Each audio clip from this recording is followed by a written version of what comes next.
સુરતમાં ચીનથી કાપડ મંગાવવાના નામે લાખોની ઠગાઈ કરનાર આરોપી ઝડપાયો છે। અમદાવાદથી સુરત સાયબર ક્રાઇમ સેલે આરોપીની ધરપકડ કરી છે। આરોપી કૃણાલ ભોજક તરીકે ઓળખાયો છે। સોશિયલ મીડિયા પર શિપિંગ એજન્ટ બનીને વેપારીઓને ફસાવતો હતો। કુલ 6 વેપારીઓ સાથે ₹90.87 લાખની ઠગાઈ કરી છે। સુરતના વેપારી પાસેથી જ 29.43 લાખ પડાવ્યા હતા।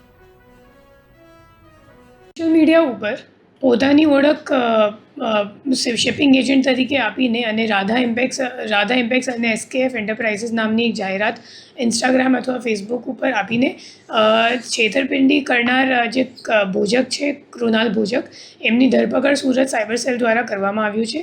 એમાં જે ફરિયાદી છે એમની પાસેથી કુલ 29,40,000 રૂપિયા પડાવી પાડવામાં આવ્યું છે અને એમને એમ કહેવામાં આવ્યું હતું કે તમારા માટે તમને અગર ચાઇનાથી ટેક્સટાઇલની અગર જરૂરિયાત હોય તો એ કાપડ ઇમ્પોર્ટ કરવાનો મારો ધંધો છે અને હું કન્ટેનર મંગાવીશ અને એમ કહીને એમની પાસેથી પૈસા લેવામાં આવ્યું હતું આરટીજીએસ દ્વારા।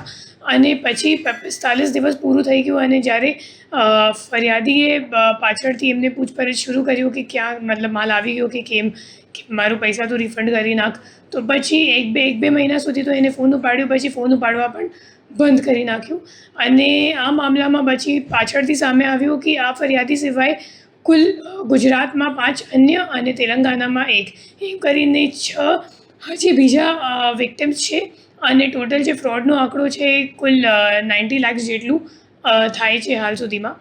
અને હું લોકોને અપીલ કરું છું અગર તમારી સાથે બી અગર આ માણસે અગર ફ્રોડ કર્યું હોય તો તમે સાયબર ક્રાઇમ સેલનો સંપર્ક